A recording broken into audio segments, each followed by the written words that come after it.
Good morning. So yesterday we celebrated the Feast of the Exaltation of the Holy Cross. And at the entrance, now at the procession, the choir sang it beautifully. In the previous Mass, I had the 9 o'clock Mass. I played it on YouTube here, Lift High the Cross. But now we don't have to do it because they sang it for us. Lift high the cross. You know, every year when the Feast of the Exaltation of the Holy Cross comes, September 14, I get many emails from Boston. People wish me happy feast day. Some people say my favorite feast, my favorite time is Christmas. Some say maybe Easter. Some say Epiphany. For me, the best feast and my favorite feast is the Exaltation of the Holy Cross. This is how we celebrate in Ethiopia. Every family travels, like the way similar to here, Thanksgiving feast here.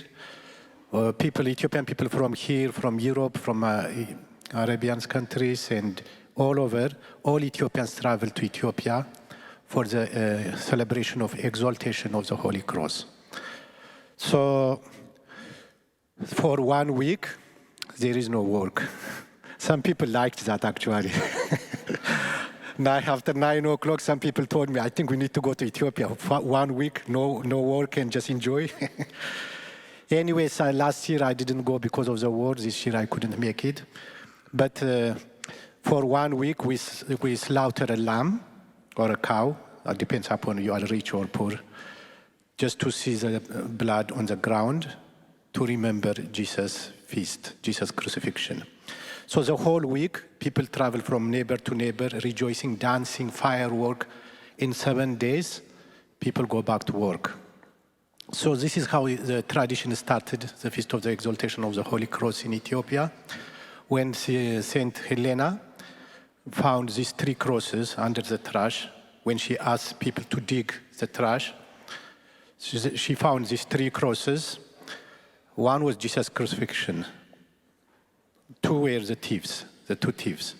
So at that particular time, in 1st century, the only monastery inside the Golgotha was Ethiopian convent.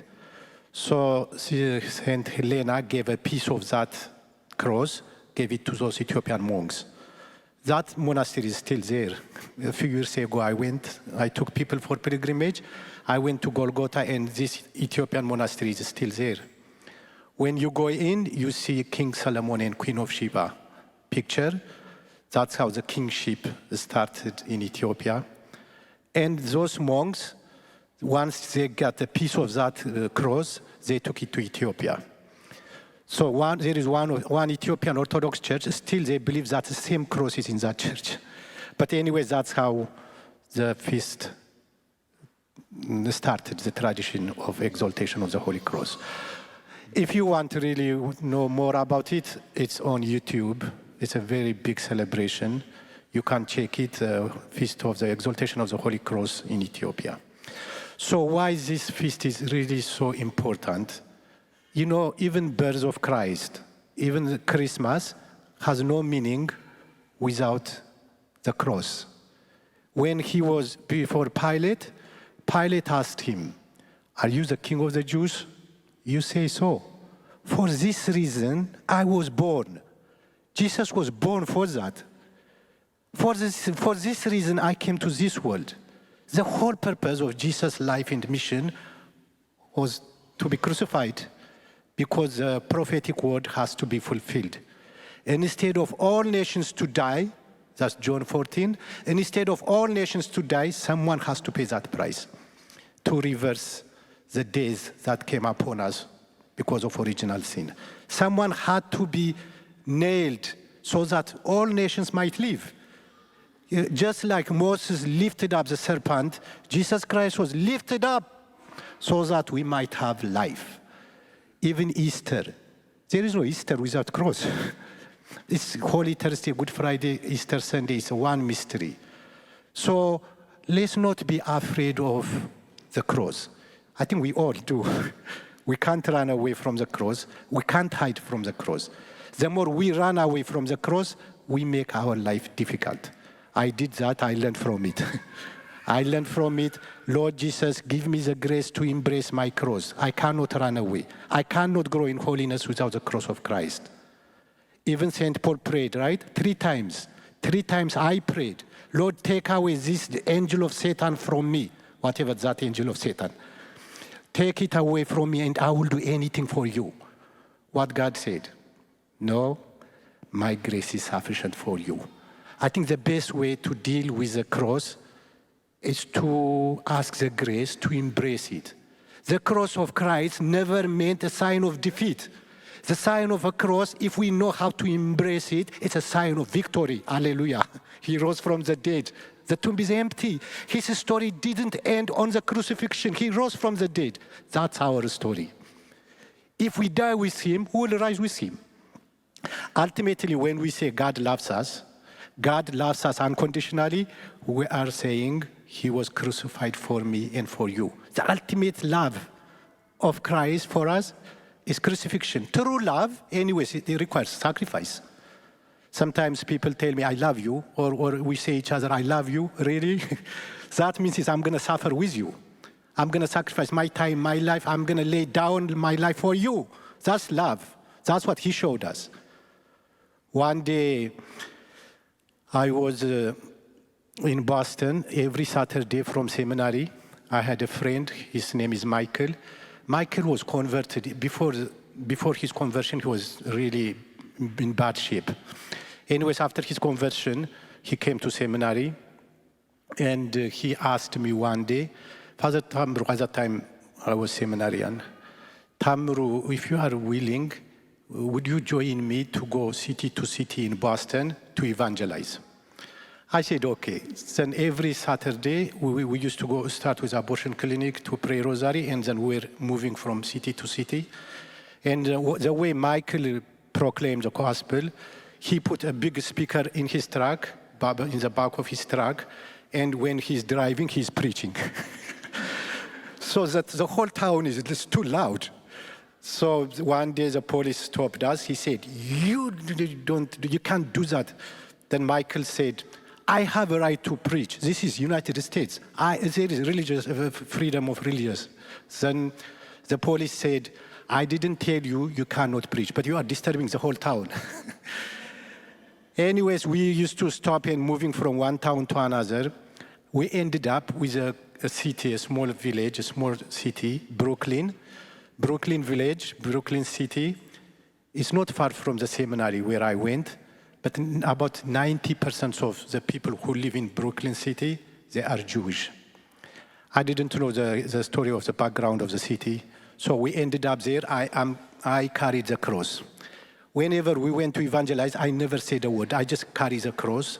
And the people who are driving says Father, Son, the Holy Spirit. And the people who stop to venerate. So anyways, in Brooklyn village, city, one guy, he called me on the corner. Ever again, even one more time, if you bring this cross to our city, we're going to kill you. I said, he was so mad. I said, why you are so upset that I brought a cross here? He said, you are blaming us. We crucified him. We didn't do it. Romans did it. Really, what matters who did it? It was a plan of God. It was the will of God. Jesus has to die so that we might have life. You know what? I told him, Jesus himself was a Jewish. Mary was a Jewish. Jesus is not blaming you by bringing this cross. He's telling you, I love you. He loves you. He died for you. He died for me. You know, he just left me and go. You know, the cross is the ultimate expression of God's love for us. So how we deal with our cross? Let's leave now Jesus. How we deal with our cross? Who do you say that people that I am, today's gospel? Nobody knew him. They were following him because he filled their stomach. In the multiplication of the bread, you guys follow me because I did miracles. I fed you. I filled your stomach, but not because you know me. I am a suffering servant. Even the apostles, they still followed him, but they didn't know who he was. What about you, disciples? Who am I? Then Peter said, you are Christos, anointed one, the Messiah. About 529 times in the New Testament is mentioned Christos, anointed one. Even Peter didn't know who Christ was. He knew partially, yes, because the Father revealed him, this is anointed Messiah. The one you were waiting is this one? Yes, the Father revealed for him. But Peter didn't know who fully Jesus is, Jesus' identity is. How do we know that? We know that on the Passion, he was cutting the Caiaphas' ear, and he was pulling Jesus on the side. Go behind me, Satan. I have to suffer. Somebody has to suffer. So he did his part, and he rose from the dead. How we do our part? We are a suffering servant. We are a suffering Messiah. We are not the Messiah, the suffering Messiah, but we are a suffering Messiah. Messiah simply means anointed one. We anointed you by baptism, confirmation. In our case, we are ordained by diaconate ordination and priesthood. We are anointed Messiah. But what kind of Messiah we are? A suffering Messiah. Until we come to know my identity is the cross of Jesus, the identity of the church is the cross of Jesus, my identity is I'm a suffering servant, we don't know Christ. We are looking Christ like King David, someone who is a conqueror, powerful. Well, that's why they missed him. They missed God's plan for their life because they were looking someone like King David. But he came as humble servant. So how we deal with suffering, our own suffering, it's not easy. One time I was in Boston, so when I had a tough day, we all have tough days. When I had a tough day, I used to call one of my best friends. He passed away 2 months ago. I used to call Mr. Kelly. I used to quote this scripture. Mr. Kelly, foxes have dens and birds of the sky have nets, but the Son of Man has nowhere to raise his head. That was Jesus. I just quoted this scripture. Sometimes we feel this interior abandonment, distress. In my distress, I cried to my God, and he heard my voice. This dark night of the soul, sometimes loneliness. Sometimes we feel like God is not there. That's the cross. So I used to quote this scripture. Fox have dens, birds have nests. The Son of Man has no place to lay down his head. You know what Mr. Kelly told me? That was for our Savior, for Father Tamiru. He has a place in my house. Come on and lay down your head. You know, it doesn't mean that Jesus didn't have friends. He had Peter, he had disciples, he had Zacchaeus, he had Mary Magdalene. It just means that the reality of the cross hits us. So instead of fighting with it, we pray the grace to embrace it. He began to teach them that the Son of Man must suffer greatly, must, not may, must suffer greatly and be rejected by elders, the chief priests and the scribes. It's so difficult. We all experience rejection, right? I was giving online course last time about the Father's love. So many of the people who attended this class, they told me, Father, we don't trust the God's Father's love is because we were rejected by our own parents. Our parents didn't show us love. We were rejected. I can't see that. That's a pain. To be rejected by your own, to be rejected by your own parents, friends, co-workers, it's tough. But how are you going to deal with it? It's going to break you or it's going to rise you. If you know how to deal with rejection, it's not going to break you. Okay, how we deal with it? We ask the grace. We don't run away from it. We don't internalize it. We don't rethinking and meditating on it. Okay, Lord, this is what the cross is. Give me the grace. And instead of fighting with the people who reject me, I try to pray that they might be part of me, part of my life. I do the same thing. I reject others, right? Directly or indirectly. So how we deal with rejection, it's a painful thing. We need to pray. If you are afraid of rejection, you cannot love. How are you going to love if you are afraid of rejection? Many people are close their heart.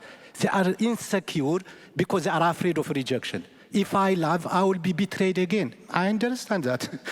But praise for the grace of Christ, run a good race, keep the faith, finish the race. Then one day all these things will be over, right? We will be with him for eternity. So Isaiah in his part talks about, I gave my back to those who beat me, my cheeks to those who plucked my beard. My face I did not shield from buffets and spitting. He was talking with the people who were suffering in Babylonian exile. The cross is a sign of victory. So Lord Jesus, as we continue to follow you, help us to carry our own cross daily and follow you. We pray this in Jesus' name. Amen.